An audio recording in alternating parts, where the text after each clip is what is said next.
So guys I hope you are doing well. I am Veer, welcome to Stellar Army. तो कैसे हो मेरे दोस्तों? मैं आशा करता हूँ शानदार तरीके से आप लोग अपनी लाइफ को एंजॉय कर रहे हो, अपनी सेहत, फैमिली और पाए का ध्यान काफी अच्छे से रख रहे हो।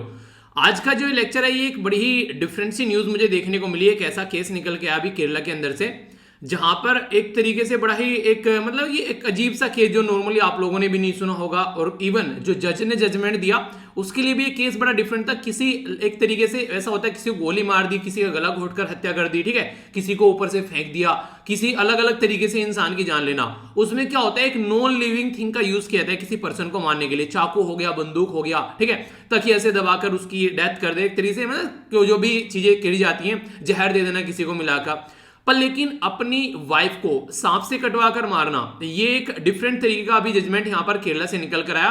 और ये जो जजमेंट था, देखिए नॉर्मली क्या होता है, अगर कोई पर्टिकुलर पर्सन किसी को सांप काट ले, ठीक है, तो ये सोचता है इंसान कि हाँ यार सांप ने काट लिया, उसमें कोई सोचता तो नहीं है कि हाँ ये किसी ने कटवाया होगा ये। तो ये भाई साहब जो है ये केरला के रहने वाले एक निवासी हैं।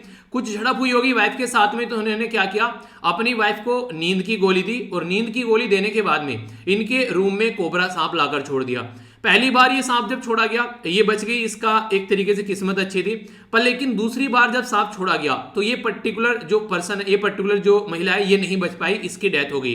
तो कंडीशन यहां पर ये देखने को मिली कि लिविंग थिंग का यूज किया गया पर्टिकुलर पर्सन को मारने के लिए। स्टार्टिंग में तो ये लगा कि हाँ यार ऐसा कुछ होगा कि हाँ सांप आ गया, काट गया और चला गया।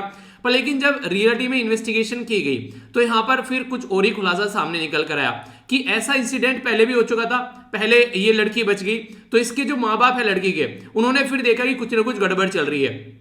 तो उन्होंने फिर इसके लिए बेसिकली एक तरीके से नहीं कि पुलिस के पास में गए, केस दर्ज किया कि ऐसा कैसे हो गया कि पहली बार सांप ने काट लिया, फिर से सांप आ गया, ऐसा कहां से इतने सांप आ रहे हैं। जबकि इनका जो घर, इनका जो फ्लैट था वहां पर, ये सेकंड मंजिल पर फ्लैट था, तो उसमें फिर से सांप आकर घुस गया। ऐसा सांप क्या, बिल्कुल एक तरीके से उड़ने वाला सांप है। जब यहां पर कंडीशन पूरी चेक की गई पुलिस के द्वारा, तो एक नया ही केस सामने निकल कर आया। देखा गया इस पर्टिकुलर पर्सन का फोन, तो फोन में इसने बाकायदा सर्च किया हुआ था कि कैसे किसी पर्टिकुलर पर्सन को सांप के कटवाने से मरवाया जा सकता है, कौन सा सांप होना चाहिए।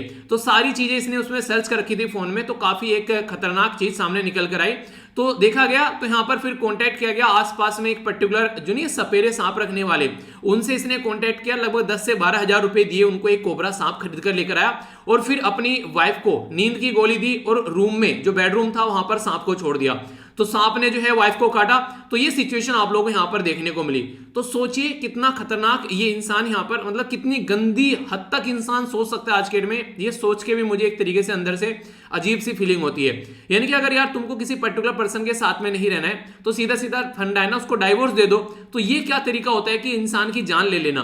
तो ये काफी एक डिफरेंट तरीका केस जब सामने निकल कर आया, तो यहां पर केरला के अंदर में जो यहां पर कोल्लम एडिशनल जो सेशन है, उनके द्वारा इनको बेसिकली इनको 17 साल का रिग्रेस इंप्रिजनमेंट दिया, और एक तरीके से डबल लाइफ टर्म इनको देखने को मिला। यानी कहने का मतलब यहाँ है, मोटी मोटी भाषा में आप लोगों को समझाऊं, इस इंसान की पूरी जिंदगी जो है अब जेल की सलाखों के पीछे जो है वो कटने वाली है।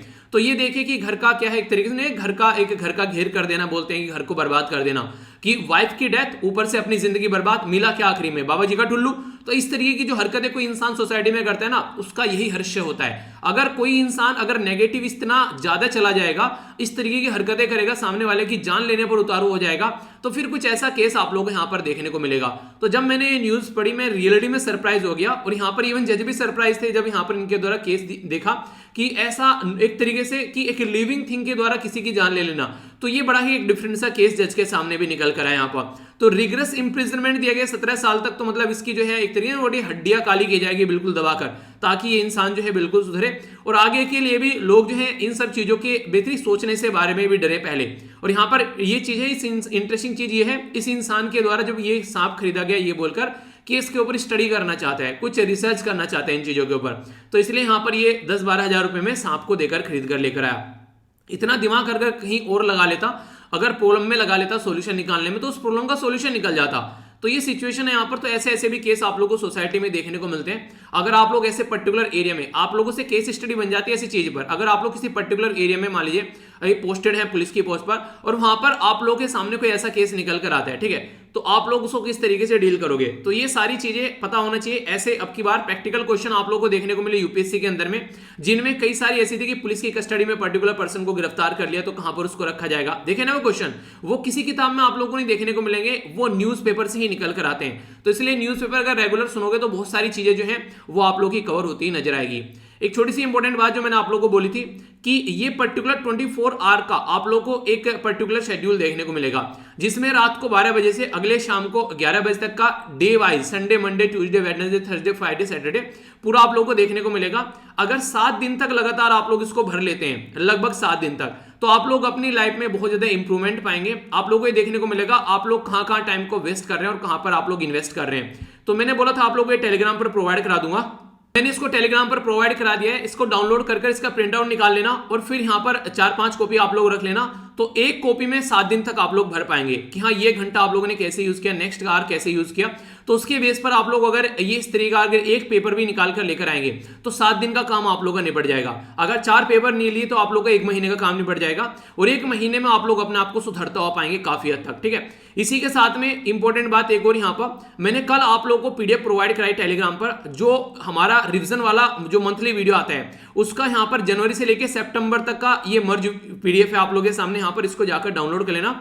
बाकी यहाँ पर ये पीडीएफ तो ये, इसी के साथ में जो सितंबर का आप लोगों का हिंदू का और नैनो का जो मर्ज पीडीएफ बचा होता वो भी आप लोगों को प्रोवाइड करा दिया है। तो टेलीग्राम पे देख लेना जाकर, सारी चीजें आप लोगों को यहाँ पर इकट्ठी एक जगह मिल जाती हैं और ये फ्री ऑफ कॉस्ट है, इसका कोई चार्ज नहीं है।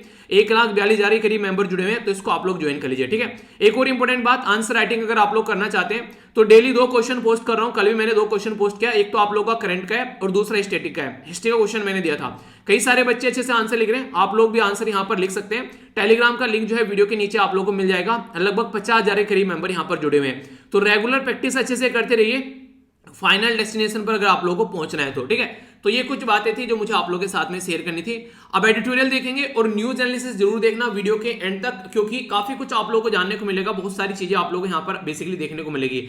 एडिटोरियल सबसे ज्यादा इंपॉर्टेंट होता है नो डाउट, न्यूज एनालिसिस भी थोड़ा देखिएगा जिससे कि आप लोगों को फैक्चुअल इन्फॉर्मेशन पर और अच्छी सी पकड़ आप लोगों की हो जाए। ठीक है, तो काफी कुछ हम लोग यहाँ पर डिस्कस करने वाले हैं। पहले एक बार ओवरव्यू ले लेते हैं, एडिटोरियल कौन कौन से हम लोग कवर करेंगे। ठीक है, आइए तो नजर डालते हैं। सबसे पहले आप लोगों के सामने यहाँ पर जो ये वाला एडिटोरियल है, ये बेसिकली बात करें इन्फ्लेशन के बारे में। ठीक है, इन्फ्लेशन के बारे में, फ्यूल के प्राइस के बारे में, तो इसके ऊपर हम लोग नजर डालेंगे कि क्या क्या चीजें देखने को मिलती हैं, किस तरीके से सेंटर और स्टेट जब फ्यूल का प्राइस डिसाइड करते हैं कि हाँ पेट्रोल का प्राइस यहाँ पर इतना रहने वाला है, डीजल का इतना रहने वाला है, तो यहाँ पर कौन कौन कितना कितना टैक्स लगाता है, वो सारी बातें आप लोग को देखने को मिलेगी। ठीक है, ये वाला जो आर्टिकल है, अभी टेररिज्म आप लोगों को देखने को मिल रहा है काफी अच्छे लेवल पर, अफगानिस्तान के अंदर बॉम्ब ब्लास्ट हुआ, कई सारे लोगों की जान चली गई।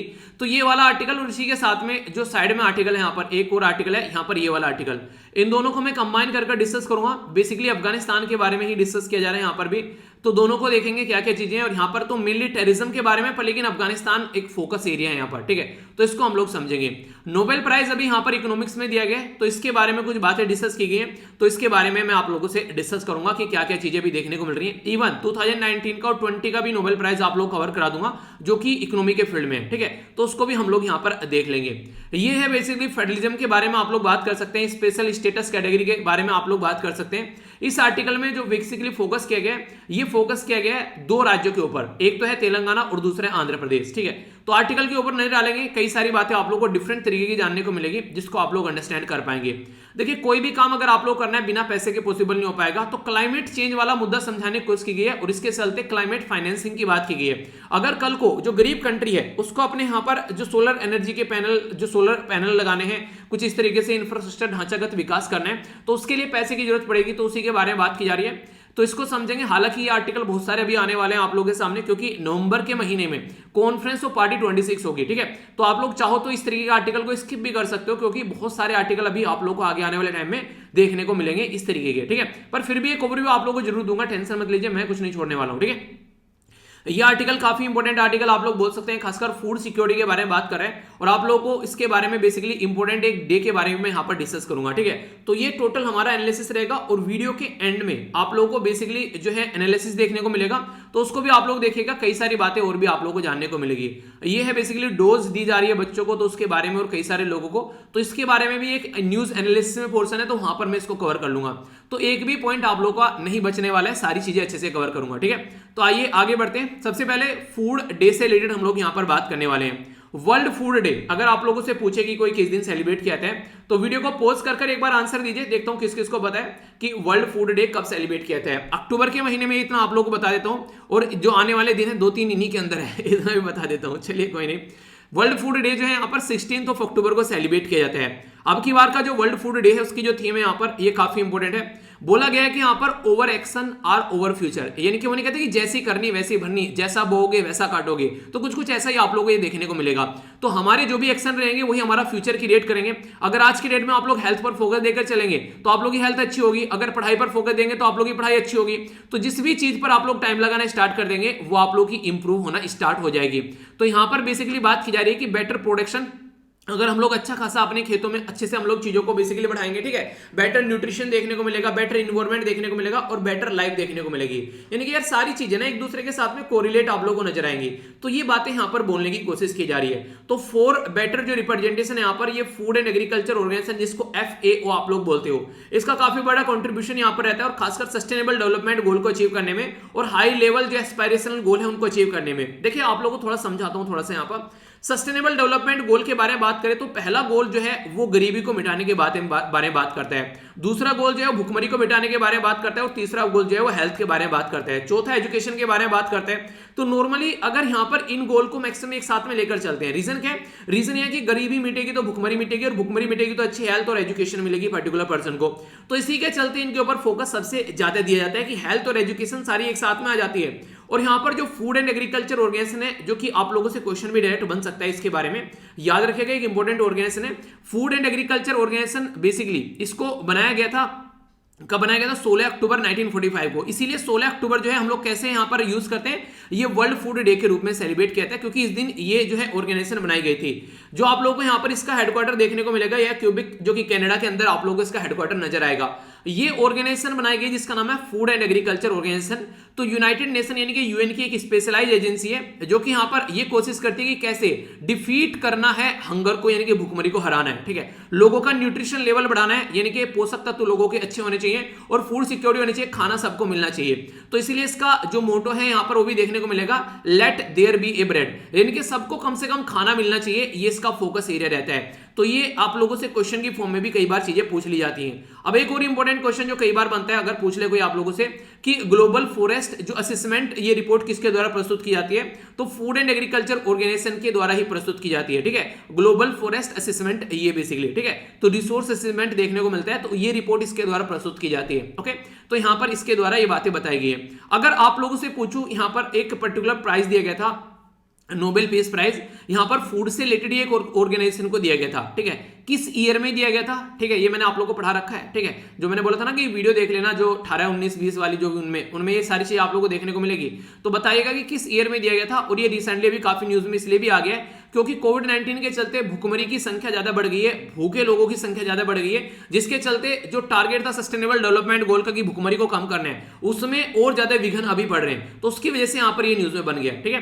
तो अभी समझते हैं। देखिए एग्रीकल्चर जो होता है, खेत, जो खेतों में जो किसान जो है फसल उगाते हैं, उससे क्या क्या फायदा आप लोगों को देखने को मिलते हैं। नॉर्मली प्रोडक्शन होता है, हमारी कंट्री से एक्सपोर्ट आप लोगों को बाहर होता हुआ नजर आएगा, न्यूट्रिशन लेवल आप लोगों का बढ़ता हुआ नजर आएगा, इन्वायरमेंट के ऊपर भी अच्छा फैक्ट यहां पर आप लोगों को देखने को मिलेगा, और इंसान की लाइफ भी सुधरती है अगर प्रोडक्टिव साइकिल के थ्रू हम लोग यहां पर इन चीजों को लेकर चलते हैं। पर लेकिन अगर अनप्रोडक्टिव तरीके से चलेंगे तो फिर इतनी ही दिक्कत देखने को मिलती है। एग्री फूड सिस्टम अगर बात करें तो ये हेल्थ को भी डिटरमाइन करते हैं। तो ये बिल्कुल ऐसे ही इतना अच्छा खाएंगे, जैसा तन वैसा मन, जैसा खाएंगे खाना वैसी, यानी जैसा खाएंगे भोजन ऐसा ही आप लोगों का शरीर होगा। तो वही बात है कि अन्न होगा तो जैसा वैसे ही आप लोगों का मन होगा, वैसे ही तन होगा।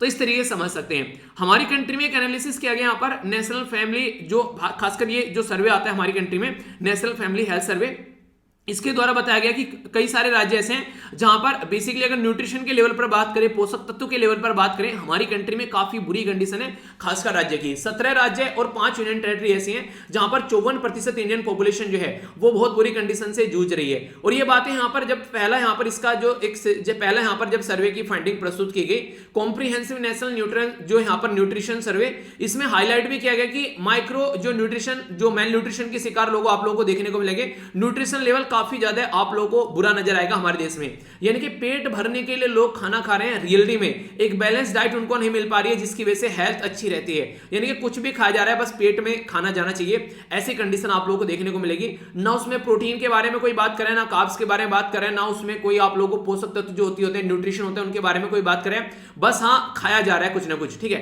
पेट में जा रहा है और पेट भर रहा है, ऐसी कंडीशन देखने को मिलेगी। तो इंडियन के अंदर अगर बात करें, eat better India must so better, यानी कि एक तरीके से अगर हम लोग को अच्छा खाना है तो हम लोग को उगाना भी अच्छा पड़ेगा। अगर एग्रीकल्चर अच्छी होगी तो अच्छा खाना हम लोग खा पाएंगे। तो इसलिए एग्रीकल्चर पर फोकस देना काफी ज्यादा जरूरी है। जो डाइटरी पैटर्न है हमारे देश में, न्यूट्रिशन का अगर लेवल आप लोग को देखने को मिलेगा, फिलहाल के टाइम पर हालांकि चेंज हुआ है, लोगों ने अपनी हेल्थ पर फोकस देना स्टार्ट कर दिया। पहले तो बिल्कुल भी ज्यादा फोकस नहीं देते थे, पर लेकिन प्रेजेंट टाइम पर चीजें चेंज हो रही है। पर लेकिन जो चीजें चेंज हुई है उसमें कोविड-19 और क्लाइमेट चेंज ने जो है एक विघन लगा दिया है। वो नहीं कहते कि एक तरीके से काले बादल मंडरा रहे हैं इसके ऊपर, ठीक है, तो वो चीजें देखने को मिलेगी। और एग्रीकल्चर के लिए काफी बड़े चैलेंज आ रहे हैं। जैसे जैसे टेम्परेचर बढ़ता है किसी पर्टिकुलर एरिया में, आप लोगों को देखने को मिलेगा उसी पैटर्न में उसका प्रोडक्शन जो है वो डिफरेंट तरीके से जो डिक्रीज होता हुआ नजर आएगा। क्योंकि अगर कोई भी फसल आप लोगों को उगानी है ना यार, उसके लिए एक प्रॉपर टेम्परेचर होना चाहिए, प्रॉपर वाटर की क्वांटिटी वहां पर होनी चाहिए, प्रॉपर वहां पर एग्रीकल्चर के जो बेसिकली जो जमीन है, जो खेती करने लायक जमीन है, उसका एक सही लेवल होना चाहिए उस पर्टिकुलर खेती के लिए, ठीक है। तो वो अगर नहीं होगा तो फिर खेती हम लोग ढंग से नहीं कर पाएंगे। तो एग्री फूड सिस्टम के बारे में अगर आप लोग बात करते हैं तो इंडियन इकोनॉमी के लिए ये काफी इंपॉर्टेंट है। खासकर अगर आज के डेट में हम लोग देखते हैं, रीजन क्या है, हमारी कंट्री की जो जीडीपी है, यानी कि ग्रोस डोमेस्टिक प्रोडक्ट में लगभग 16.5% जो है ये यहां पर कंट्रीब्यूशन देता है। और लगभग आज के डेट में 42% वर्कफोर्स जो है डायरेक्ट तरीके से ये खेती के साथ में कनेक्ट है। इनके सबसे ज्यादा इंप्लॉयमेंट जनरेशन हमारे देश में कोई करता है तो वो करता है खेती बाड़ी, यानी कि एग्रीकल्चर। आज की डेट में भी ये कंडीशन आप लोग देखते हैं हमारी कंट्री में कितने सारे लोग जो हैं वो एग्रीकल्चर के ऊपर डिपेंडेंट है। पर लेकिन एग्रीकल्चर का जो यहां पर कंट्रीब्यूशन देखने को मिलेगा जीडीपी में, ग्रोस डोमेस्टिक प्रोडक्ट, यानी कि हमारी कंट्री की इकोनॉमी के प्रॉपर तरीके से देख रहे हैं तो ओनली 16% है, जबकि आजादी के टाइम पर ये लगभग 50% हुआ करता था, ठीक है। तो इससे आप लोग अंडरस्टैंडिंग कर सकते हैं यहाँ पर कि एक तरीके से क्या क्या चीजें किस डायरेक्शन में चल रही हैं, कि एग्रीकल्चर में लोग तो उतने ही डिपेंडेंट है लगभग आज के डेट में भी, पर लेकिन उसका जो कंट्रीब्यूशन है जीडीपी में वो कम हो गया। तो इसका मतलब एग्रीकल्चर पर ज्यादा फोकस नहीं है। सफिशिएंट फूड, इसी के साथ में फीड और फाइबर, जो आज के डेट में बात करें तो हमारी कंट्री में जो टोटल ऑल ओवर वर्ल्ड की 18% पॉपुलेशन रहती है, यानी कि ऑल ओवर वर्ल्ड में जितनी पॉपुलेशन है उसमें से 18% पॉपुलेशन हमारे देश में है। यानी कि अगर बात करें यूएन के अंदर में जो जितने भी नेशन है यहाँ पर आज के डेट में, उसमें से अगर बात करें एक अकेला देश हमारा है जो कि 1/, आप लोगों को देखने को मिलेगा 5 के करीब पॉपुलेशन अपने अंदर लिए बैठा है। तो इतनी सारी जनता को फीड करना ये भी एक बड़ा चैलेंज है। तो उसके चलते अच्छी एग्रीकल्चर होनी चाहिए। अगर एग्रीकल्चर की प्रोडक्टिविटी अच्छी नहीं रहेगी तो फिर कैसे अच्छे खाने लोगों को प्रोवाइड करा पाएंगे, तो इसके लिए भी बातें की जा रही है। तो वर्ल्ड फूड डे जो है ये एक तरीके से आप लोगों ने देखा कि इसीलिए हम लोग यहाँ पर फूड डे भी सेलिब्रेट करते हैं, क्योंकि उस टाइम पर फूड एंड एग्रीकल्चर ऑर्गेनाइजेशन का फाउंडेशन रखा गया था 1948 में, और उसी दिन से इंडिया जो है वो इसके साथ में कनेक्ट है। कई सारे प्रोग्राम यहां पर मिलकर चलाए जाते हैं इंडियन गवर्नमेंट के साथ में वर्ल्ड फूड ऑर्गेनाइजेशन के द्वारा, जिसमें एग्रो बायोडाइवर्सिटी प्रमोट करना, न्यूट्रिशन जो सेंसिटिव एग्रीकल्चर, इसी के साथ में स्ट्रेंथन करना जो हमारी कंट्री में फूड सिक्योरिटी है। इसी तरीके से आप लोगों ने देखा 2013 में हमारी कंट्री में क्या किया गया था, फूड जो हमारी कंट्री में फूड सिक्योरिटी एक्ट लेकर आया गया था। तो फूड सिक्योरिटी एक्ट जब लाया गया तो लोगों को एक तरीके से फंडामेंटल राइट दे दिया गया फूड के लिए कि हाँ यार इनको इस तरीके से फूड मिलना चाहिए, ठीक है। तो ये काफी इंपॉर्टेंट यहां पर हो गया, जिसके चलते लोगों को खाने के लिए बेसिकली एक तरीके से ना उनको बहुत सस्ते दाम में प्राइस में खाना मिलने लगा, बिल्कुल इस तरीके से कि 1 रुपए 2 रुपए किलो के हिसाब से उनको बेसिकली खाना मिलने लगा। तो ये काफी इंपॉर्टेंट एक मुद्दा आप लोगों को देखने को मिला। तो इसके बारे में याद रखिएगा। बेसिकली अभी फिलहाल अगर बात करें 2021 में जनवरी के महीने में फूड एंड एग्रीकल्चर ऑर्गेनाइजेशन और नीति आयोग के द्वारा मिलकर काम किया गया एग्रीकल्चर मिनिस्ट्री के साथ में कि किस तरीके से हम लोग more sustainable agri food system 2030 तक डेवलप कर सकते हैं, ताकि हमारी कंट्री में जो फार्मर है उनकी इनकम भी बढ़े और न्यूट्रिशन सिक्योरिटी भी हमारे देश की बढ़े। देखिए अगर किसान हमारे देश का खुश रहेगा ना, तभी हमारे देश की हेल्थ अच्छी रहेगी, तभी हमारे देश की जनता जो है वो खुश रहेगी। अगर किसान ही अच्छा नहीं है, वो एक तरीके से नहीं, इंसान अगर खुद ही मर मर कर काम कर रहा है, अपनी जिंदगी ऐसी चल रही है कि बस कैसे करे, तो वो इंसान फिर बेसिकली अंग्रेजों वाला फंडा हो जाएगा, ठीक है, कि अपने प्रॉफिट के लिए काम चल रहा है, अंग्रेजों ने बेसिकली कितना सप्रेस किया किसानों को, तो वो वाला अगर कंडीशन बना रहा तो फिर कुछ नहीं होने वाला है, ठीक है। तो सस्टेनेबल एग्रीकल्चर जो है वो काफी ज्यादा जरूरी है। अगर सही तरीके से आप लोग चाहते हैं, किसानों एक तरीके से नहीं सफिशिएंट, अगर आप लोग एक न्यूट्रिशन आप लोग चाहते हैं, सही तरीके से चीजें चाहते हैं और वो भी अफोर्डेबल प्राइस में, तो सारी चीजें आप लोग को बैलेंस बनाकर चलनी पड़ेगी। तो हर एक लेवल पर ये सारी चीजें होंगी, तभी आप लोग भूखमरी को भी मिटा पाओगे, तभी आप लोग मेल न्यूट्रिशन की यानी कि कुपोषण के शिकार लोगों को भी आप लोग कम कर पाओगे। तो अगर बात करेंगे इसमें एक और इंपॉर्टेंट मुद्दा है, जैसे अगर बोलूं कि एक चीज तो होता है चीजों को बनाना, ठीक है, मैं बोलूं कि आप लोग क्या करना है, खेतों में अनाज उगाना है, ठीक है, तो ये अनाज फिर लोगों तक जाएगा, लोग इसको खाएंगे। दूसरा इंपॉर्टेंट मुद्दा ये भी हो सकता है कि जो अनाज बर्बाद हो रहा है उसको बचा सकते हैं, तो वो भी तो लोगों तक पहुंचाया जा सकता है ना। तो एक तरीके से अगर जो वेस्ट हो रहा है उसको भी अगर हम लोग बचा लें तो ये भी काफी बड़ा रोल प्ले करेगा लोगों तक खाना पहुंचाने में। ये बिल्कुल ऐसे है जैसे मान लीजिए इलेक्ट्रिसिटी जनरेट की 5 यूनिट, ठीक है, 5 यूनिट जनरेट की किसी को मिल जाएगी, पर लेकिन सोचो आप लोगों ने 5 यूनिट अगर सेव की, वो भी किसी को मिल जाएगी। तो यानी कि खाना बनाना और खाना सेव करना दोनों ही एक तरीके से, ये अगर सेव भी हम लोग कर रहे हैं ना, इलेक्ट्रिसिटी सेव कर रहे हैं, ये भी प्रोटेक्शन का काम करती है। तो ये बात आप लोग यहां पर देखते हैं, तो काफी इंपॉर्टेंट है। इस तरीके से हम लोग को चीजों को लेकर चलना चाहिए, इस तरीके की चीजों को समझना चाहिए, ठीक है। तो वही बातें यहां पर समझाने की कोशिश करेगी, वेस्टेज को रोकेंगे तो वो भी प्रोडक्शन का काम करेगा। लेस फूड वेस्टेज जो है वो एक तरीके से फूड सप्लाई चेन में एक फायदा पहुंचाएगा। और इसी के चलते जो हम लोग जो कोल्ड स्टोरेज फैसिलिटी बनाएंगे, जिस तरीके से नहीं हम लोग बड़े बड़े जो टेम्पर लगा देते हैं जिनमें खाने को हम लोग बेसिकली फूड को सिक्योर रख पाते हैं और फिर उसको मार्केट में सप्लाई कर देते हैं, तो वो भी जरूरी है कि एक ढांचागत विकास करना पड़ेगा एग्रीकल्चर के अंदर में। तो सस्टेनेबल जो एग्री फूड सिस्टम है, डिलीवरी, फूड सिक्योरिटी और इसी के साथ में न्यूट्रिशन ऑल विदाउट एक तरीके से विदाउट कॉम्प्रोमाइजिंग जो हमारी इकोनॉमी होती है, ठीक है, तो उसको कॉम्प्रोमाइज नहीं करना है, सोशल और इन्वायरमेंटल बेस को भी ध्यान में रखना है, यानी कि चहुमुखी विकास करना है, तभी चाहकर चीजें आप लोग सबको ढंग से प्रोवाइड करा पाओगे। तो ये बातें इस आर्टिकल के अंदर बोली गई है, ठीक है। तो कई सारी चीजें मैंने आप लोगों को यहां पर बताई। एक तो ये इंपॉर्टेंट डे याद रखेगा, इसी के साथ में सस्टेनेबल डेवलपमेंट गोल में कहां पर भुखमरी को रखा गया, अगर डायरेक्ट कोई क्वेश्चन आप लोगों से पूछ ले, ठीक है। बाकी हमारी कंट्री में जीडीपी का कितना प्रतिशत यहां पर एग्रीकल्चर में, और ये चीजें, तो ये डेटा पॉइंट भी आप लोगों से आंसर राइटिंग में यूज किया जा सकता है, ठीक है। और अगर आप लोग एक किसान फैमिली से निकल कर आते हैं तो ये बेसिक चीजें आप लोगों को पता होनी चाहिए। इंटरव्यू में आप लोगों से क्वेश्चन यहां से बन जाएगा, ठीक है, क्योंकि ऐसी चीजें आप लोगों से फ्रीक्वेंटली पूछ ली जाती है इंटरव्यू के अंदर। तो ये आर्टिकल प्रीलिम्स के अंदर, मेंस के अंदर और इंटरव्यू के अंदर हर जगह फायदा आप लोगों को पहुंचा रहा है, ठीक है। तो इस तरीके से आर्टिकल को देखा करो ताकि हर तरीके से वो आप लोगों को फायदा पहुंचा कर जाए, ओके। जो नेक्स्ट आर्टिकल है यहां पर, ये बेसिकली बात कर रहा है इकोनॉमी के बारे में, नोबेल प्राइज के बारे में, ठीक है। तो सबसे पहले मैं आप लोगों को नोबेल प्राइज के बारे में बता देता हूं कि नोबेल प्राइज जो है उनको नोबेल प्राइज ही क्यों बोला जाता है और कब से इसको स्टार्ट किया गया। तो एक बैकग्राउंड के साथ बताता हूं, फिर इकोनॉमी वाले फील्ड पे पहुंचूंगा, ठीक है। अल्फ्रेड नोबेल जो थे ये एक स्वीडिश साइंटिस्ट थे, स्वीडन, ठीक है, स्वीडन के साइंटिस्ट थे। अगर मैप में आप लोग देखना चाहते हैं तो ये आप लोगों को स्वीडन देखने को मिलेगा, ठीक है। अपनी कंट्री कंपेयर में अगर आप लोग देखोगे तो यहां से जाओगे तो यहां पर आप लोगों को स्वीडन देखने को मिलेगा, ठीक है। तो ये है पर्टिकुलर स्वीडन, जहां पर ये बेसिकली अल्फ्रेड नोबेल हुआ करते थे। इनके द्वारा डायनामाइट बनाया गया। डायनामाइट ये बेसिकली एक तरीके से काफी सारे लोगों की जान लेकर गया, जो इनके द्वारा इन्वेंशन किया गया। तो इनको ये लगा यार एक ऐसी चीज मैंने बना दी जो कि सही चीज नहीं थी, ठीक है। तो इनके द्वारा जब इनकी डेथ हुई तो ये अपनी विल साइन कर गए। एक तरीके से इनके द्वारा ये बोला गया कि जो भी मेरी प्रॉपर्टी है उस प्रॉपर्टी को 5 पार्ट में डिवाइड किया, मतलब 5 पार्ट में जो उससे पैसा इकट्ठा हुआ करेगा उसके ऊपर जो इंटरेस्ट आया करेगा। हर साल नोबेल प्राइज के फील्ड में आप लोग 5 प्राइज जो है नोबेल प्राइज दिया करोगे। और पहला नोबेल प्राइज जो था वो 1901 में यहां पर दिया गया, इसी के बेस पर, ठीक है। तो यानी कि इनके द्वारा बोला गया कि यार बहुत दुनिया में बर्बाद कर चुका हूं, बहुत सारे लोगों की जान जा चुकी है इसकी वजह से, अब मैं चाहता हूं थोड़ा सा लोगों का भला करके जाऊं। तो वहां से नोबेल प्राइज जो है वो यहां पर स्टार्ट किए गए, ठीक है। तो एक तो ये इंपॉर्टेंट बात याद रखेगा कि 1901 में पहला नोबेल प्राइज यहां पर दिया गया, जब इनकी डेथ हो गई 1996 में। तो लगभग 5 साल बाद फिर नोबेल प्राइज जो है वो डिस्ट्रीब्यूट करने स्टार्ट कर दिए। अब यहां पर ये तो 1901 में आप लोगों को देखने को मिला, पर लेकिन रियलिटी में अगर बात करें इकोनॉमी के नोबेल प्राइज के बारे में तो ये 1968 यानी कि 1968 में यहां पर नोबेल प्राइज देना स्टार्ट किया गया इकोनॉमी के फील्ड में। तो ये स्टार्टिंग से ही नहीं है, ये prize in the economic science बोला जाता है नॉर्मली, इसको नोबेल प्राइज बोलते भी नहीं है, ठीक है। वो तो एक कॉमन भाषा में इसलिए बोल देते हैं क्योंकि जो ये प्राइज दिया जाता है ये सेम प्रिंसिपल पर दिया जाता है जैसे कि नोबेल प्राइज दिए जाते हैं, ठीक है। तो यहां पर इसलिए इसको थोड़ा सा नोबेल प्राइज वैसे है नहीं है, पर लेकिन ये अल्फ्रेड नोबेल की मेमोरी में ही दिया जाता है, जो यहां पर सेवरी रोड्रिगेज जो यहाँ पर जो रेक्सिस जो बैंक है यहाँ पर, इनके द्वारा ये पुरस्कार दिया जाता है। ठीक है, तो इसके द्वारा यहाँ पर ये अल्फ्रेड नोबेल की मेमोरी में ही दिया जाता है और इसी पैटर्न में दिया जाता है, तो इसीलिए इसको नोबेल प्राइज बोल देते हैं। रियलिटी में इसको प्राइज इन इकोनॉमिक्स बोलते हैं यहाँ पर। ठीक है, तो इसको यहाँ पर इसको नोबेल प्राइज जैसे नहीं बोलते हैं, पर लेकिन वो नहीं कहते कि नॉर्मल तरीके से आप लोग जैसे बजट बोल देते हैं, तो बजट कहीं भी संविधान में नहीं लिखा है, तो एनुअल फाइनेंशियल स्टेटमेंट आप लोगों को वहां पर देखने को मिलेगा। ठीक है, तो इस तरीके से तो यहाँ पर यही बातें आप लोगों को देखने को मिलेगी। तो यहाँ पर ये अभी सबसे लास्ट में दिया जाता है, इसीलिए मैंने सबसे लास्ट में आप लोगों की जो वीडियो बनाई ना, जिसमें सारे नोबेल प्राइज मैंने कवर किए हैं।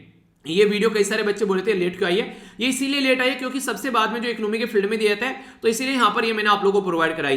देखिए 2 साल तक की कम से कम आप लोग जरूर देखिएगा वीडियो। ठीक है, जिसमें आप लोग के 2020 के और 2021 के जो नोबेल प्राइज हैं उनको जरूर कवर कीजिएगा। क्वेश्चन बनने के चांसेस काफी ज्यादा एग्जाम के अंदर आप लोग हो सकते हैं, और दोनों वीडियो मैंने प्रोवाइड करा रखी है। इसकी पीडीएफ भी टेलीग्राम पर प्रोवाइड करा दूंगा आज शाम तक का, तो सारे नोबेल प्राइज इकट्ठे आप लोगों को एक जगह देखने को मिल जाएंगे। ठीक है, तो कोई कंफ्यूजन इसको लेकर आप लोग के माइंड में नहीं होना चाहिए। तो ये है इसके बारे में बेसिक याद रखिएगा। बाकी किस किस फील्ड में क्या क्या चीजें हैं वो मैं बता देता हूं। फिजिक्स, केमिस्ट्री, फिजियोलॉजी यानी कि मेडिसिन, लिटरेचर, पीस, और यहां पर आप लोगों को देखने को मिलेगा फिर ये यहां पर बेसिकली जो लास्ट में होता है यहां पर इकोनॉमी के फील्ड में। तो ये होते हैं इंपॉर्टेंट बंदा एक हो रहा है यहां पर मुद्दा एक थोड़ा सा। स्वीडन जो होता है वो सारे नोबेल प्राइज जो है स्वीडन देता है, छोड़कर पीस को। पीस कौन देता है? वो नॉर्वे देता है। ठीक है, तो ये भी कई बार क्वेश्चन थोड़ा डिफरेंट आप लोगों से पूछ ले जाए, यानी कि नॉर्वे जो है यहां पर ये पीस देता है, यानी कि ठीक है, और यहां पर स्वीडन जो होता है वो सारे नोबेल प्राइज और स्वीडन देता है। तो एक छोटी सी ये इंफॉर्मेशन आप लोग याद रखिएगा। अभी जो मैं आप लोगों से बात करने वाला हूं इकोनॉमी के फील्ड का जो नोबेल प्राइज दिया गया है, ये दिया गया है डेविड कार्ड को दिया गया है लेबर इकोनॉमिक्स के लिए। ठीक है, इसी के साथ में यहां पर जसुआ डी एंग्रिस्ट और इसी के साथ में जोडो डब्ल्यू एम्बियंस, तो इनको यहां पर दिया है इनके लिए, यहां पर किनका जो कंट्रीब्यूशन है यहां पर कि मेथोडोलॉजी क्या रहती है, जो एक तरीके से कैजुअल रिलेशनशिप यहां पर देखने को मिलती है इकोनॉमी के फील्ड में। इन दो को अलग अलग प्राइस यहां पर ये देखने को मिला। अलग अलग मतलब यानी कि अगर मान लीजिए 1 रुपया है तो 50 पैसे यहां पर इसको मिलेंगे, और बाकी के 50 पैसे जो है इन दोनों में डिवाइड हो जाएंगे, 25 पैसे 25 पैसे। यानी कि मोटे मोटे तौर पर बोलूं तो जो भी पैसा मिलेगा लगभग एक प्राइस में लगभग 8 करोड़ के रुपए यहां पर 7 से 7.5 से 8 करोड़ के रुपए करीब यहां पर देखने को मिलेंगे। तो 4 करोड़ लगभग इनको मिलेंगे और बाकी के 2-2 करोड़ आप लोगों को इनको देखने को मिलेंगे। ऐसा आप लोग अंडरस्टैंड कर सकते हैं। तो ये है पर्सनैलिटी जिनको ये नोबेल प्राइज यहां पर दिया गया है। ठीक है, तो ये तो हो गई नोबेल प्राइज के बारे में बात। अब आर्टिकल में राइटर जो बोल रहे हैं उसको थोड़ा सा समझते हैं। यहां पर देखिए बेसिकली यहां पर नोबेल प्राइज जो दिया गया ये दिया गया लेबर इकोनॉमिक्स के लिए। आप लोगों को देखने को मिला काफी ज्यादा इंपैक्ट रिसेंटली कोविड-19 के वजह से यहां पर एक तरीके से जो इमिग्रेंट वर्कर हैं, ठीक है, इसी के साथ में मिनिमम वेज वाला मुद्दा और इसी के साथ में एजुकेशन पर इंपैक्ट ये काफी ज्यादा देखने को मिला। तो इन सब चीजों को इनके द्वारा एनालाइज किया गया है, तो उसको एनालिसिस के बेस पर यहां पर इनको ये नोबेल प्राइज दिया गया। और ऐसा नहीं कि आज ही इनके द्वारा एनालिसिस किया गया, लंबे समय से इन चीजों के ऊपर काम कर रहे थे, जिसके चलते यहां पर ये चीजें देखने को मिली।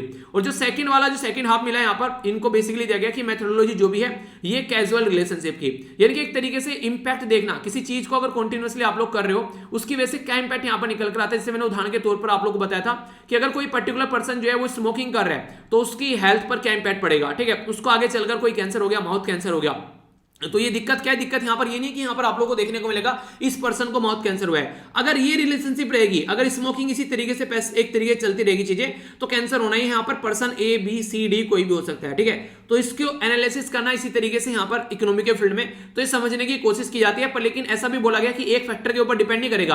अगर ये पर्टिकुलर पर्सन जो स्मोकिंग कर रहा है पर लेकिन ये काफी हेल्दी लाइफ स्टाइल जी रहा है, ठीक है, अच्छा खाना खा रहा है, डेली रेगुलर एक्सरसाइज कर रहा है, काफी अच्छा एक फूड इंटेक ले रहा है, तो यहां पर एक तो ये पर्सन हो गया और दूसरा पर्सन क्या है, स्मोकिंग कर रहा है, पूरे दिन पड़ा रहता है, खाना भी ढंग से नहीं खाता, एक्सरसाइज कुछ करता नहीं है, ना पानी ढंग से पीता है। ठीक है, तो इस कंपेयर में इस पर्सन की डेथ जो है वो जल्दी होगी। ठीक है, तो यानी कि कहने का मतलब यहां पर ये है कि ऐसा नहीं है कि कोई पर्टिकुलर चीज चल रही है वो इंपैक्ट जो है बस एक चीज से हो जाएगी, उसके आसपास के दूसरे जो फैक्टर है वो भी यहां पर रोल प्ले करते हुए नजर आएंगे। अगर एक घर में पढ़ने का माहौल अच्छा है तो वहां पर बच्चे जो है जो जल्दी कामयाब हो जाते हैं, और एक घर में पढ़ने का माहौल अच्छा नहीं है, बच्चे जल्दी कामयाब नहीं होंगे। ठीक है, तो इस तरीके से आप लोग चीजों को अंडरस्टैंड कर सकते हैं। ठीक है, इसी के साथ में 2020 में जो नोबेल प्राइज दिया गया था ये दिया गया था पॉल आर जो मेलिग्रोम को, इसी के साथ में रॉबर्ट बी विल्सन को। तो ये याद रखिएगा, ये इंपॉर्टेंट है। यहां पर इनको दिया गया था यहां पर ऑक्शन फॉर्मेट, यानी कि जैसे कोल माइनिंग का ऑक्शन करना है, ठीक है, 5G स्पेक्ट्रम का ऑक्शन करना है, तो यहां पर ऑक्शन अगर करना है आप लोगों को बोली लगानी है यहां पर एक तरीके से, ठीक है, नीलामी करनी है अगर सीधी सीधी भाषा में बोलूं तो किस बेस पर आप लोग करेंगे, तो उसके बेस पर यहां पर आप लोग को देखने को मिलता है। तो इनको नोबेल प्राइज यहां पर इस फील्ड में दिया गया। ठीक है, तो ये याद रखिएगा। एक और इंपॉर्टेंट जो नोबेल प्राइज आप लोग को बता देता हूं जो अपनी कंट्री से रिलेटेड है, वो तो आप लोग को याद भी होगा, उसके ऊपर तो मैंने अलग से वीडियो भी बनाई थी। हमारी कंट्री से रिलेटेड जो हमारे मुल्क की जो पर्सनैलिटी थे वो थे 2019 में, उनको नोबेल प्राइज दिया गया। याद रखिएगा यहां पर अभिजीत बनर्जी, मैंने डिस्कस भी किया था उस टाइम पर आप लोगों को, अभिजीत बनर्जी, और यहां पर जो इनकी जो वाइफ थी उनके साथ में मिलकर, ठीक है, जो बेसिकली इनको ये नोबेल प्राइज दिया गया था, इनके द्वारा क्या किया गया था काम,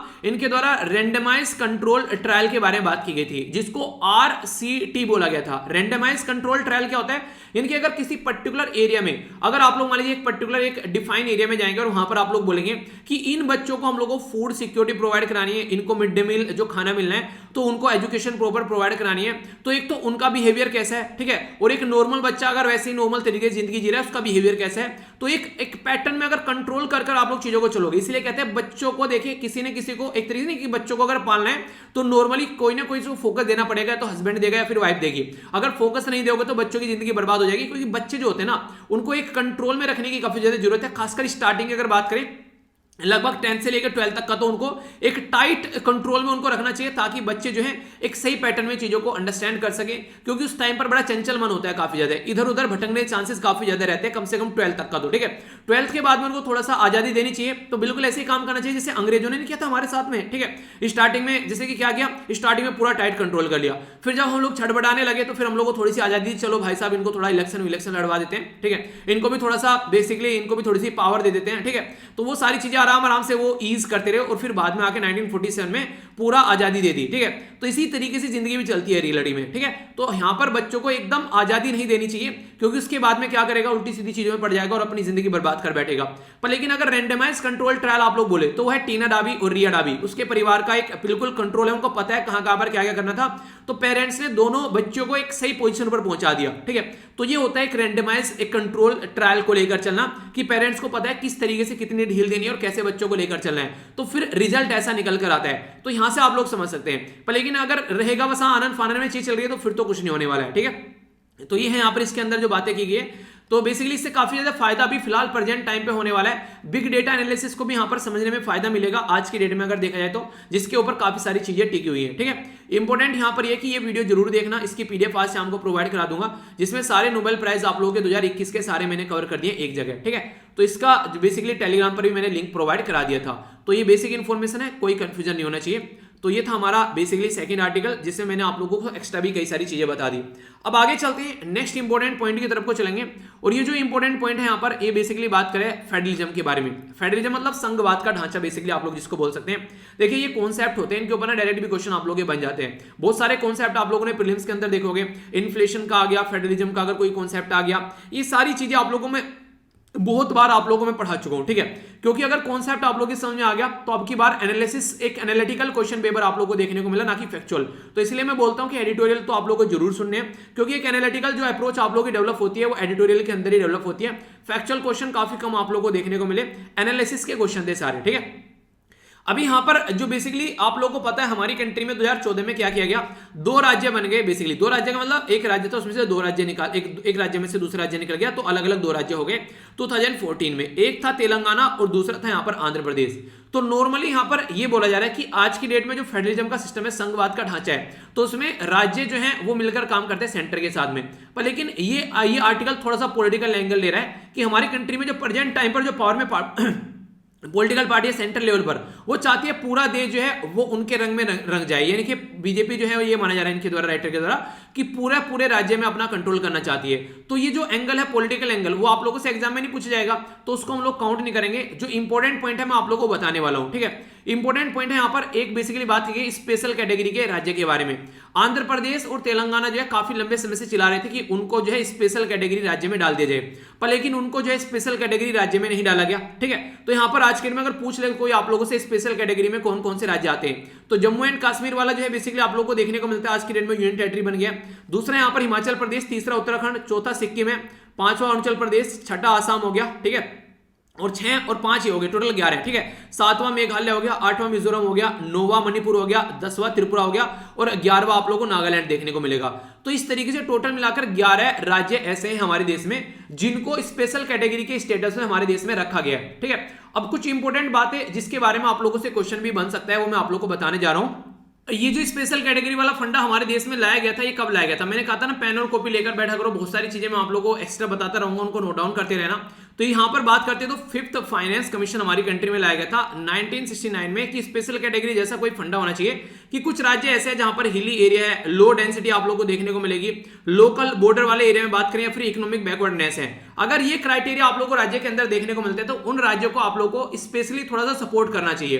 तो स्पेशल कैटेगरी के राज्य आप लोगों को यहां पर लेकर आने चाहिए। तो इस तरीके से कई सारे राज्य जो है उनको स्पेशल कैटेगरी का दर्जा दिया गया, जैसे कि आज के डेट में 11 राज्य आप लोगों को देखने को मिलते हैं। तो जब तेलंगाना और आंध्र प्रदेश जो है वो नए राज्य बनाएंगे उस टाइम पर भी ये बातें बोलेगी कि यार स्पेशल कैटेगरी का दर्जा बेसिकली यहां पर देना चाहिए। पर लेकिन रियलिटी में क्या किया गया, यहां पर कुछ पैटर्न चेंज कर दिया गया 14 फाइनेंस कमीशन के द्वारा। 14 फाइनेंस कमीशन के द्वारा दिया गया कि इधर यहां पर आंध्र प्रदेश तेलंगाना स्पेशल कैटेगरी का राज्य मांग रहा है, उधर बिहार स्पेशल कैटेगरी का राज्य मांग रहा है, तो इधर उड़ीसा स्पेशल कैटेगरी का राज्य मांग रहा है। तो यहां पर इस तरीके तेलंगाना आंध्र प्रदेश स्पेशल कैटेगरी के पीछे पड़े हुए हैं, तो ऐसा करते हैं कि इसका फंडा ही खत्म कर देते हैं। तो यहां पर 14 फाइनेंस कमीशन जब लाया गया तो उन्होंने क्या किया, बोला कि अब स्पेशल कैटेगरी वाला जैसा कोई फंडा रहेगा ही नहीं। मतलब उनके द्वारा सीधा सीधा स्टेप उठाया गया कि अब पहले 32% राज्य को पैसा दिया करते थे, ठीक है, तो इन्होंने वो 32% हटाकर अब यहां पर 42% सेंटर और स्टेट के बीच में जो पैसा देना स्टार्ट कर दिया। यानी कि अपने राज्य को अब अपने आप संभालो आप लोग, पैसा हम लोग देंगे, अब कहां पर कितना इन्वेस्टमेंट करना है, कहां पर कितना खर्च करना है। तो 14 फाइनेंस कमीशन के द्वारा ये बातें बोली गई। तो 32 से जब 42% 10% ज्यादा गया तो बोला कि अब स्पेशल कैटेगरी वाला किसी का भी मुद्दा यहां पर नहीं चलेगा। तो ये बातें यहां पर देखने को मिली, तो इसके चलते वो फंडा जो है वो यहां पर खत्म हो गया।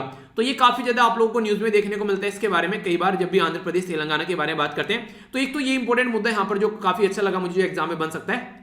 दूसरा एक मुद्दा यह है, मैंने आप लोगों से यहाँ पर संडे वाली वीडियो आप लोगों ने देखी होगी, उसमें मैंने डिस्कस भी किए थे। यहाँ पर ये मुद्दा भी काफी इंपॉर्टेंट है। बेसिकली बात क्या की जा रही है यहाँ पर इसके बारे में कि कॉन्स्टिट्यूशन ऑफ इंडिया के अंदर आर्टिकल 3 ये 263 है, ठीक है, 263 किसके बारे में बात करते हैं, इंटर स्टेट काउंसिल के बारे में बात करते हैं। इंटर स्टेट काउंसिल हमारी कंट्री में सरकारी कमीशन के द्वारा रिकमेंड की गई थी ये 1990s में, जो कि सेंट्रल स्टेट रिलेशन के बारे में बात करता है सरकारी कमीशन। तो उसके बेस पर बोला गया कि हाँ यार प्रेसिडेंट ऑफ इंडिया के हाथ में पावर होनी चाहिए कि ये काउंसिल इस तरीके की स्टेब्लिश की जा सके। तो उसी के चलते यहाँ पर काउंसिल स्टेब्लिश की जाती है यहाँ पर, ठीक है। तो RS जो सरकारी है यहाँ पर उनकी रिकमेंडेशन के बाद पर इंटर स्टेट काउंसिल यहाँ पर स्टेब्लिश की गई। अगर कोई भी दिक्कत है जो राज्य के अंदर तो उसको कैसे निपटाया जाए, तो ये बातें यहाँ पर की जाती है। तो इसके बारे में बेसिकली बात की जा रही है कि डिसेंट्रलाइजेशन होना चाहिए पावर का जितना पॉसिबल हो सके, क्योंकि तभी फेडरलिज्म का संघवाद का ढांचा आप लोगों को देखने को मिलेगा, उसको हम लोग इंप्लीमेंट करते हुए नजर आएंगे। स्टेट जो है उनकी ऑब्लिगेशन जो है फुलफिल करनी चाहिए, सेंटर की रेस्पॉन्सिबिलिटी रहती है क्योंकि फाइनेंस जो है सेंटर के हाथ में है, ठीक है। इसी के साथ में कहां पर सेंट्रल आर्म पुलिस फोर्स को इंपोज करना है, तो इसके बारे में आप लोग कई सारे मुद्दे देखने को मिलते हैं। तो ये कई सारी बातें यहां पर निकाल कर लेकर आएगी।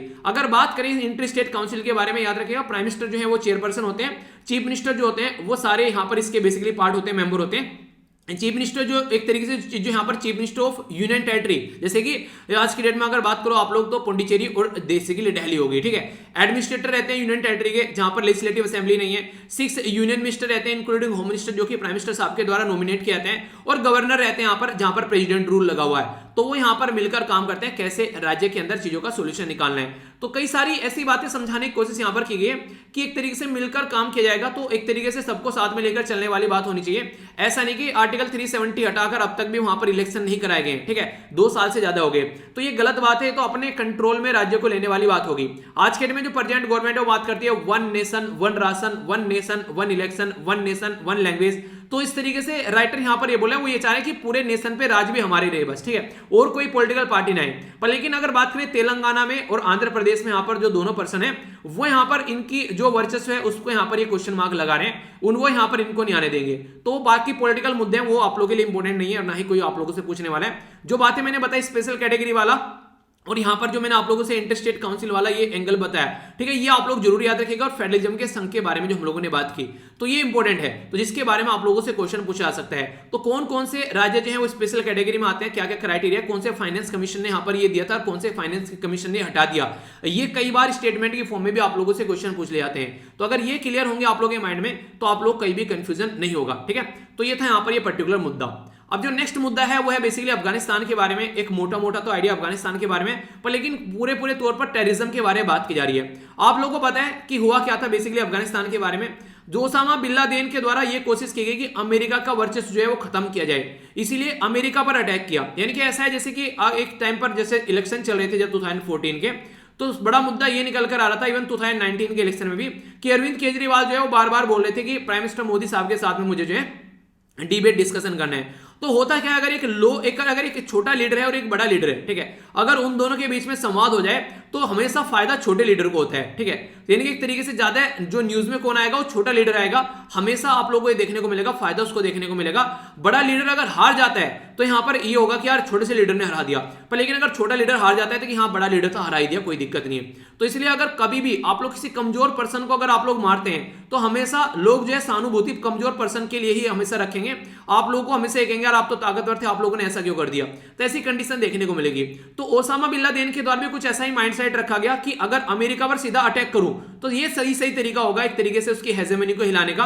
वो मानता है ना कि मेरे अलावा यहां पर धरती पर कोई ताकतवर नहीं है, तो सीधा अमेरिका में घुसा और उसकी बिल्डिंग बेसिकली उड़ा डाली।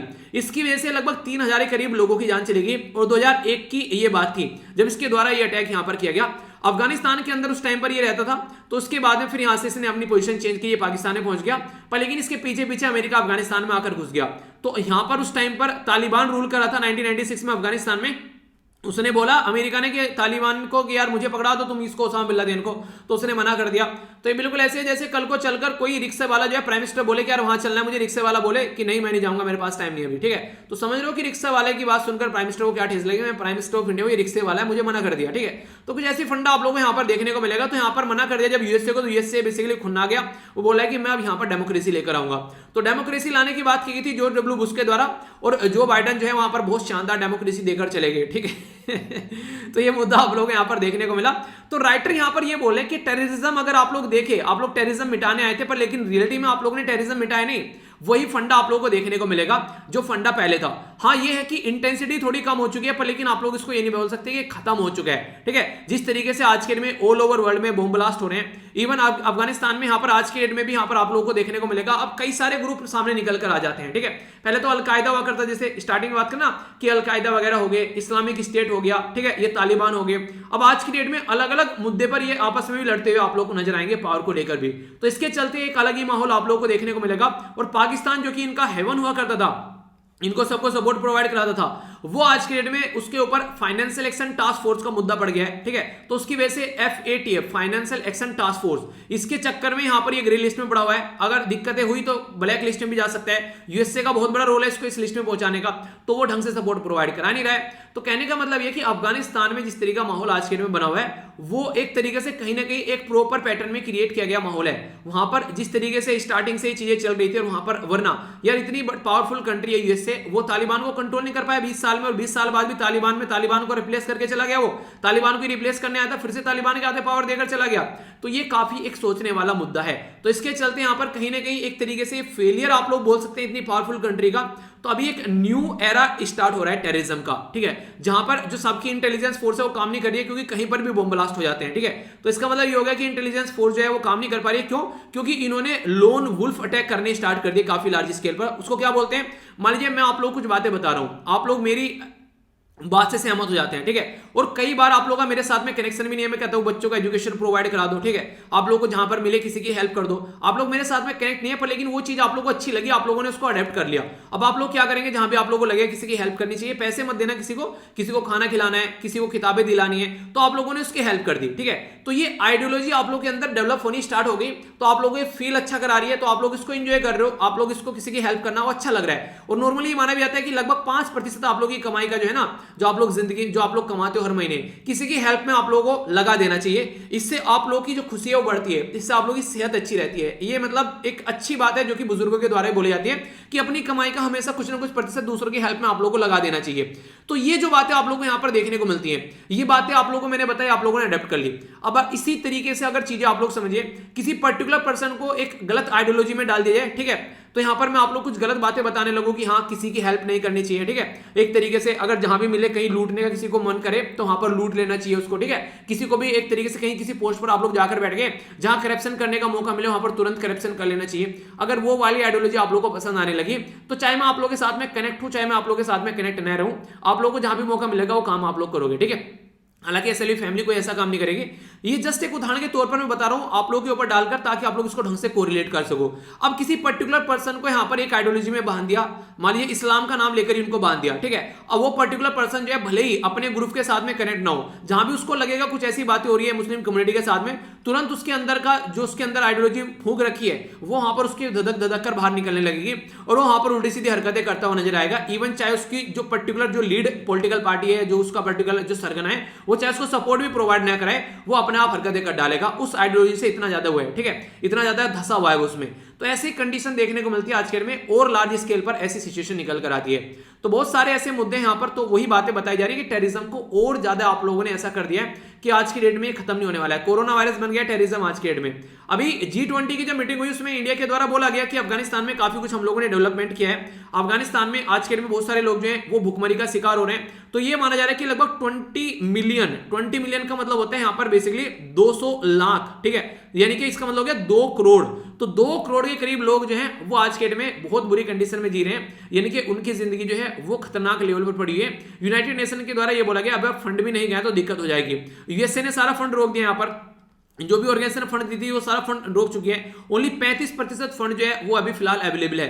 तो इसके चलते काफी बुरी दिक्कत देखने को मिल रही है। यूएसए और इंडिया और चाइना सब बोल रहे हैं कि यहाँ पर पैसा बेसिकली देखते हैं किस तरीके से देना है, पर लेकिन तालिबान किस तरीके से उसको यूज करेगा, सबकी जो आशंकाएं हैं उसके ऊपर है। पता चला तालिबान उल्टी सीधी हरकतें कर रहा है। तालिबान अभी फिलहाल क्या कर चुका है, गर्ल्स एजुकेशन के ऊपर काफी हद तक बैन लगा चुके हैं। उनको काम करने के लिए भी बेसिकली एक तरीके से काम करना भी उनको अलाउ नहीं है। ये कंडीशन आप लोगों को देखने को मिलेगी। मीडिया ढंग से काम कर ही नहीं रहा है वहां पर, इसलिए क्या चल रहा है अफगानिस्तान के अंदर वो बाहर निकल कर आ ही नहीं रहा है, ठीक है। तो एक तरीके से जो अफगानिस्तान है वो मेक एंड ब्रेक कंडीशन में आकर आज के दिन में थमा हुआ है। अब कैसे वहां पर नॉर्मल चीजें होंगी और कैसे चीजें चलेंगी तो देखने वाली बात है। तो G20 की मीटिंग हुई थी तो इंडिया ने भी बोला कि यार थोड़ा सा ध्यान देना पड़ेगा, क्योंकि अगर इमीडिएट रिलीफ अगर अफगानिस्तान को प्रोवाइड नहीं कराया गया तो जो जनता है अफगानिस्तान की उसमें उनकी क्या गलती है वो यहां पर सफर कर रही है, ठीक है। तो ये मुद्दे यहां पर इनके द्वारा समझाने की बात की गई है। ओके, आगे चलते हैं। जो नेक्स्ट आर्टिकल है उसमें ज्यादा बातें नहीं है, बेसिकली इन्फ्लेशन के बारे में बात की जा रही है। अगर आज की डेट में आप लोग बात करें यहाँ पर हमारी कंट्री में किस तरीके से पेट्रोल और डीजल के प्राइस जो है वो डिसाइड किए जाते हैं, तो पहले यहाँ पर बेस प्राइस होता है, यानी कि जो खरीद कर लाया जाता है ना, जो क्रूड ऑयल कच्चा तेल, उसके बारे में आप लोग बात करते हैं। तो 47 अगर यहाँ पर बात करें ये मई के महीने में था, अब ये 41 हो गया, यानी कि बेस प्राइस कम हुआ है। यानी कि आज की डेट में अगर बात करें तो बाहर से जो तेल लेकर आते हैं वो सस्ता हुआ है, ठीक है, ये बोला गया यहाँ पर 2021 में। पर लेकिन सेंटर का जो टैक्स था वो 10 रुपए लगा करता था, 14% के करीब, वो बढ़कर 32 रुपए हो गया, यानी कि एक तरीके से 32% के करीब। यानी कि पहले यहाँ पर जो 14% था यहाँ पर लगभग इतना यहाँ पर बेस प्राइस था उसका, अब 32% टैक्स लगाते हैं इसके ऊपर, ठीक है, ये समझिए। डीलर का जो कमीशन था वो 3% था, वो 4% हो गया। स्टेट का जो टैक्स था वो 11 था, यहाँ पर वो 23 हो गया, यानी कि लगभग इसका डबल हो गया पैसा। और यहाँ पर सेंट्रल का जो पैसा है वो यहाँ पर ट्रिपल हो गया, जो सेंट्रल पैसा यहाँ पर ले रहा है। तो टोटल मिलाकर इस तरीके से आप लोग का जो डीजल पेट्रोल के जो प्राइस है वो 100 का आंकड़ा हुआ है वो छूते हुए यहाँ पर नजर आए। तो उसी के चलते यहाँ पर आर्टिकल ये लिखा हुआ है कि अगर सेंटर और स्टेट दोनों मिलकर थोड़ा सा यहाँ पर सपोर्ट करें, थोड़ा थोड़ा अपने टैक्स में थोड़ा थोड़ा कट करें, तो जनता को थोड़ी रियायत मिलेगी। क्योंकि इन्फ्लेशन जो है वो अभी रिसेंटली जो है काफी ज्यादा बढ़ गया है, क्योंकि इन्फ्लेशन का टारगेट किसका रहता है, वो मॉनेटरी पॉलिसी कमेटी का रहता है। तो उसको बोला जाता है कि फ्लेक्सिबल इन्फ्लेशन टारगेटिंग उसको दिया जाता है, फ्लेक्सिबल इन्फ्लेशन टारगेटिंग, ठीक है।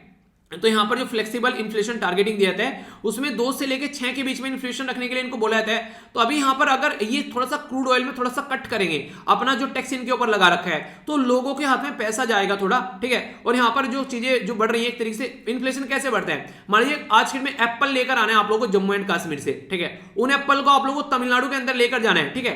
तमिलनाडु के अंदर अगर उन एप्पल को आप लोग लेकर जाओगे तो उनको ले जाने की कॉस्ट लगेगी, वो डीजल के किसी व्हीकल में जाएंगे भरकर, अब उसका किराया जो होगा वो उस एप्पल से निकाला जाएगा जब भी वो एप्पल बेचा जाएगा किसी पर्टिकुलर सोसाइटी में किसी मेंबर को जो भी इसको खरीदेगा।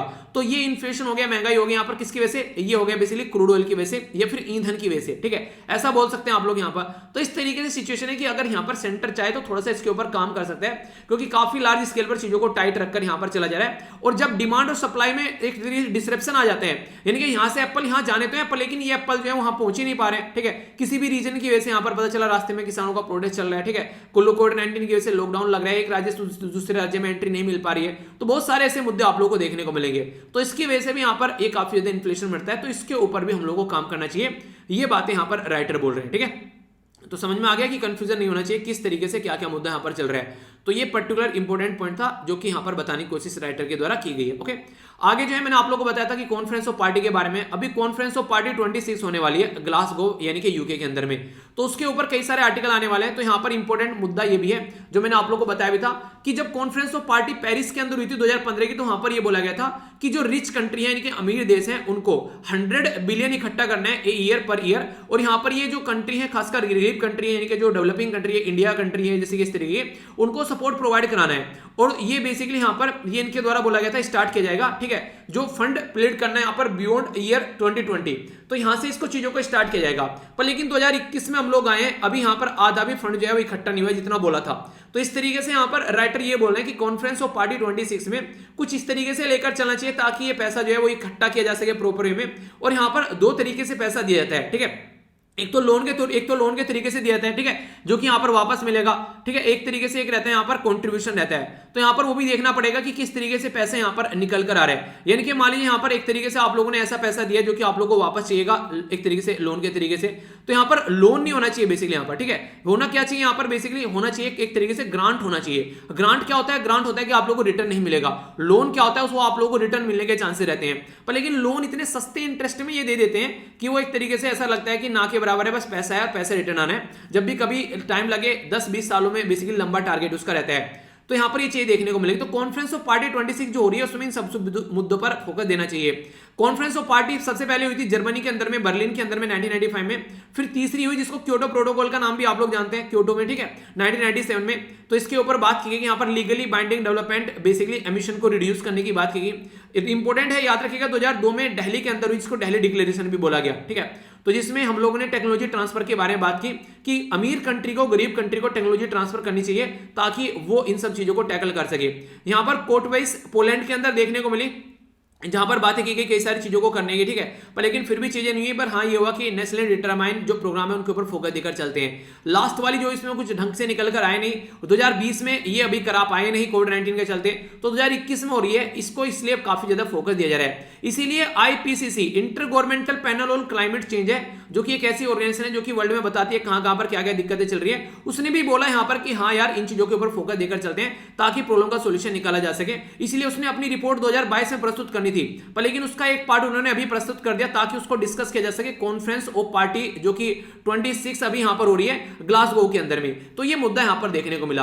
तो ये बेसिक पॉइंट है यार, इनको अगर आप लोग कहीं भी यूज करना चाहें तो यूज कर सकते हो, डायरेक्ट भी इनसे क्वेश्चन बन सकते हैं, ठीक है। तो कोई कंफ्यूजन आप लोग को इससे रिलेटेड नहीं होना चाहिए। ओके, आइए अब थोड़ा सा न्यूज एनालिसिस के बारे में यहां पर बात करेंगे। ये एक इंपॉर्टेंट मुद्दा यहां पर अभी बात की जा रही है इंडिया के द्वारा और ईरान के द्वारा डिस्कस किया गया कि अफगानिस्तान के अंदर से जो ड्रग आ रही है उसको कैसे टैकल किया जाए। देखिए अफगानिस्तान के अंदर अगर बात करें तो गोल्डन क्रिसेंट आप लोगों को देखने को मिलेगा। अफगानिस्तान, पाकिस्तान और यहां पर ईरान, यहां से काफी लार्ज स्केल पर जो ओपीएम है वो निकाल कर लाई जाती है, अफीम बेसिकली, ठीक है। इसी के साथ में वियतनाम, लाओस, थाईलैंड और बर्मा, याद रखिएगा इसको बोलते हैं गोल्डन ट्राइंगल और उसको बोलते हैं गोल्डन क्रिसेंट। तो टोटल मिलाकर यहां पर ये 7 कंट्री आप लोग को देखने को मिलेगी और इनके बीच में कौन है? अपनी कंट्री।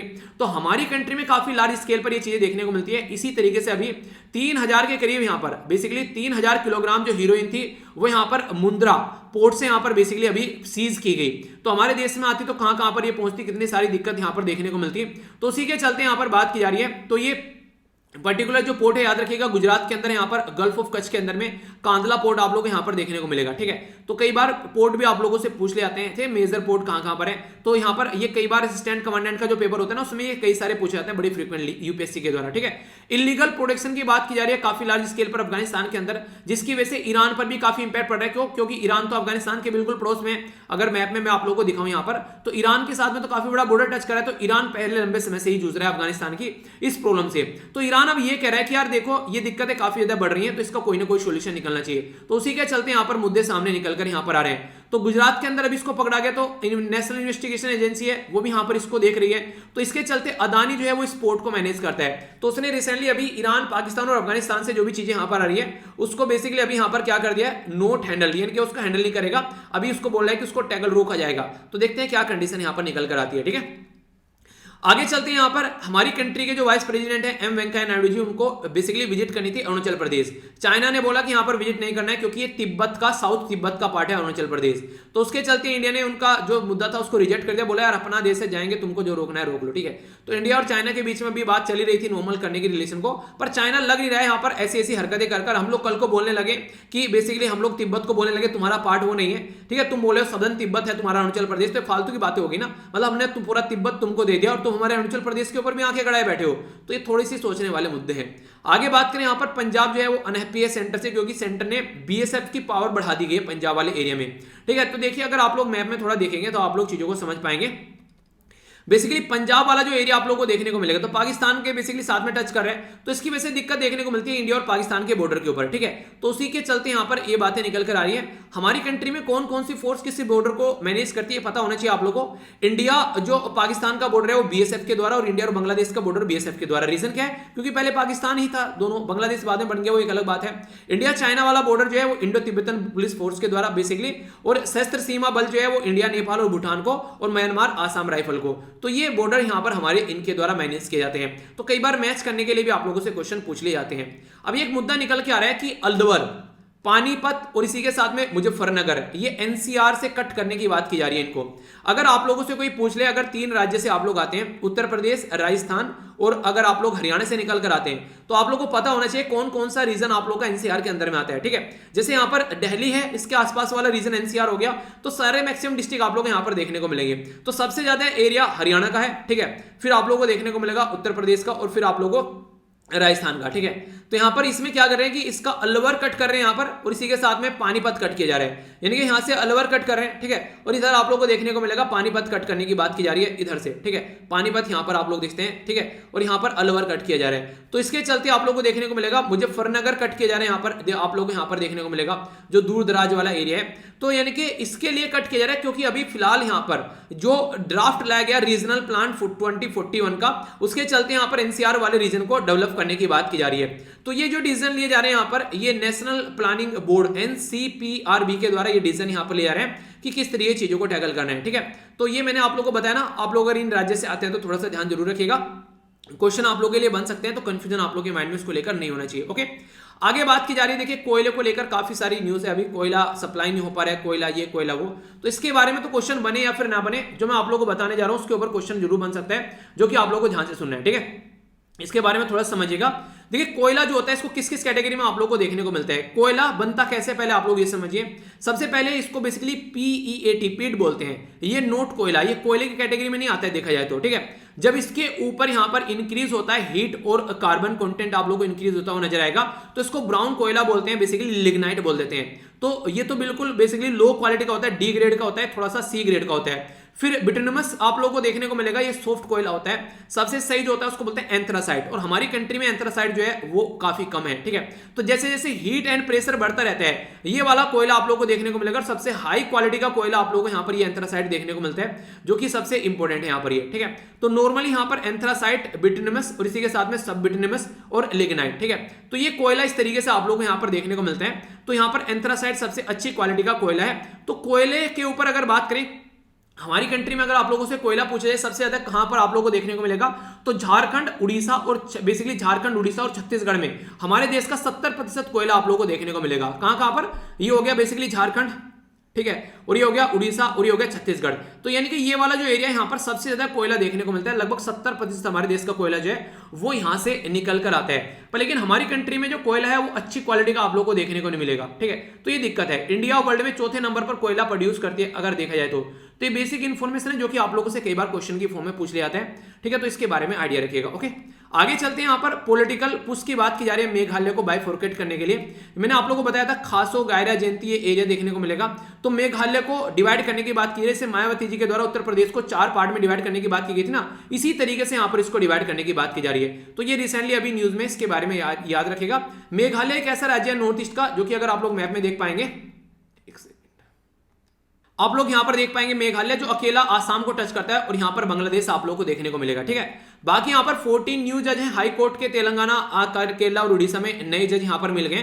तो ये इंपॉर्टेंट है, यहां पर कोलिजियम के द्वारा ये डिसीजन लिया गया है। कोलेजियम में यहाँ पर आर्टिकल 2 याद रखिएगा, आर्टिकल 124 सुप्रीम कोर्ट में अपॉइंटमेंट के बारे में बात करता है और आर्टिकल 217 जो है वो हाई कोर्ट में जजेस के अपॉइंटमेंट के बारे में बात करता है। ठीक है, कोलेजियम कहीं भी आप लोगों का संविधान में मेंशन नहीं है, ना ही किसी एग्जीक्यूटिव, ना ही किसी यहाँ पर ये एक तरीके से ये स्टैट्यूटरी बॉडी है कोई ऐसी बनाई गई यहाँ पर, ये बस एक प्रॉपर सिस्टम के थ्रू हमारी कंट्री में आ गया सुप्रीम कोर्ट के जजेस के जजमेंट के द्वारा।